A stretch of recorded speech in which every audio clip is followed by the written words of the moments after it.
मैं तुझे 3 टास्क दूंगी, ये तेरा पहला टास्क है। तुझे इस रस्सी पे से चल के इस पर आना है।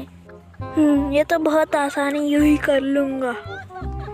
अरे राम राम राम राम राम, बचाओ बचाओ बचाओ, राम राम राम राम राम राम राम राम राम राम राम राम राम राम राम राम।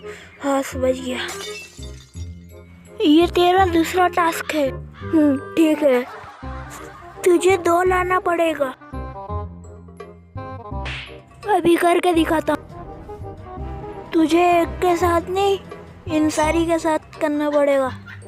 पार्ट 3 देखने के लिए वीडियो को लाइक और चैनल को सब्सक्राइब कर दो।